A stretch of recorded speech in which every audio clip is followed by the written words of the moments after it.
Salam alaikum les amis, j'espère que vous allez bien. J'aimerais revenir dans cette courte vidéo sur une question qui revient assez souvent et qui est posée par les gérants des cliniques médicales au sujet des retenues à la source à effectuer, si vous voulez, sur les rémunérations versées aux médecins spécialistes qui viennent au niveau de ces cliniques pour des interventions chirurgicales à titre soit occasionnel, soit habituel.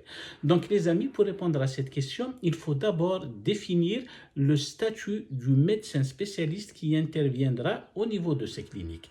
Premier cas, le médecin spécialiste, il a déjà un statut de salarié au niveau soit du secteur public ou là du secteur privé. Il peut être médecin dans un hôpital public, dans un CHU, comme il peut être également salarié dans une autre clinique médicale. Et bien entendu, ces interventions, elles auront un caractère vacataire, si vous voulez, donc parce qu'il n'interviendra pas assez souvent, ce sera beaucoup plus des interventions occasionnelles, ponctuelles au niveau de ces cliniques.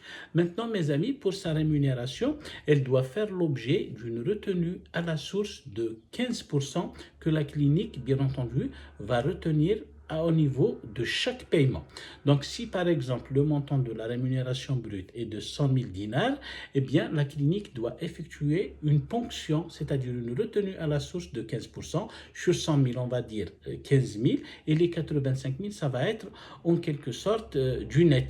Mais attention mes amis, ça ne va pas être 85 000 dinars plus précisément. Pourquoi? Parce qu'il ne faut pas oublier aussi la retenue à la source de la CNAS. Parce que la CNAS, la Caisse nationale d'assurance chômage, elle va rechercher cette clinique médicale au sujet des rémunérations versées. Nous avons dit à ces médecins spécialistes qui interviennent occasionnellement, eh bien, ces cliniques, mes amis, il faut qu'elles effectuent la retenue à la source de 9% au titre de la part ouvrière, mais versée également au titre de la part patronale, les fameux 26%, ce qui fait en tout 26 et 9, donc 35%.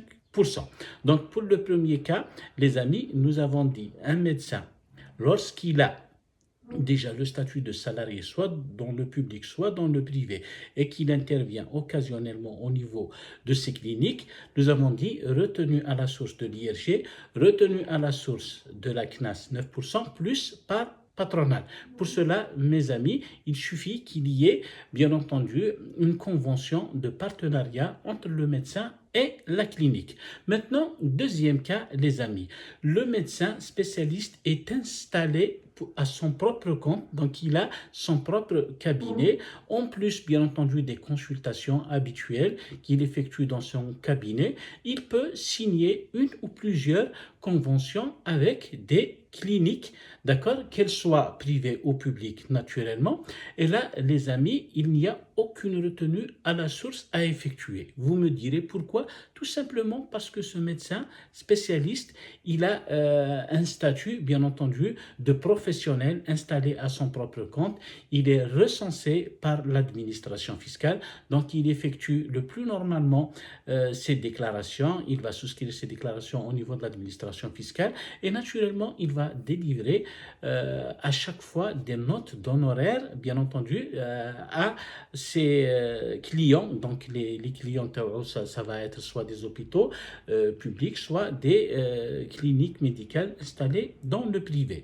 Donc les amis, et il est toujours utile de le rappeler que si le médecin spécialiste est suivi au régime de l'IFU, maintenant, le chiffre d'affaires ou les recettes professionnelles, mais il faut toucher 8 millions de dinars. Ici, on va dire que le médecin spécialiste, bien entendu, il est le plus souvent au régime de l'IFU, sauf s'il opte, d'accord? L'option, c'est autre chose, mais on va dire si son régime fiscal est l'IFU, il ne doit pas facturer la TVA en su. Il ne doit pas la mentionner sur ses notes d'honoraires. Et bien entendu, s'il facture, on va dire 100 000 dinars, il va avoir 100 000 dinars le plus normalement brut, sans aucune retenue à la source Pourquoi? Parce qu'il appartiendra au médecin, bien entendu, de payer ses cotisations à la CASNOS et bien entendu de payer son impôt IFU de 12% à l'administration fiscale. Par contre, si le médecin spécialiste est au régime du réel simplifié, lorsque son chiffre d'affaires, lorsque le montant de ses recettes professionnelles dépasse 8 millions de dinars, là, il va délivrer des notes d'honoraires avec une TVA de 9%, d'accord? Parce que les actes médicaux sont soumis à la TVA au taux de 9% conformément à l'article 23 du Code des taxes sur le chiffre d'affaires.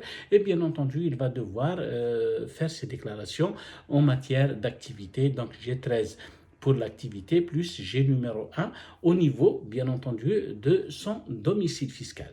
Donc, voilà globalement, les amis.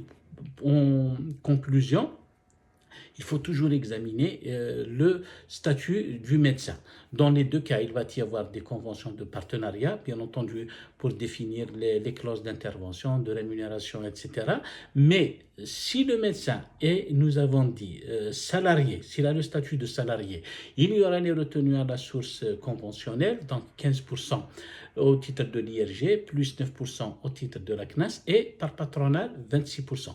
Par contre, lorsque le médecin spécialiste est installé à son propre compte, aucune retenue à la source ne doit être effectuée parce que de toute façon, ce médecin spécialiste va devoir répondre de ses cotisations IRG et CASNOS sur ses propres deniers sans qu'il n'y ait aucune retenue à la source. Sur ce, les amis, j'espère vous retrouver dans d'autres vidéos pour des questions-réponses comme celle-ci.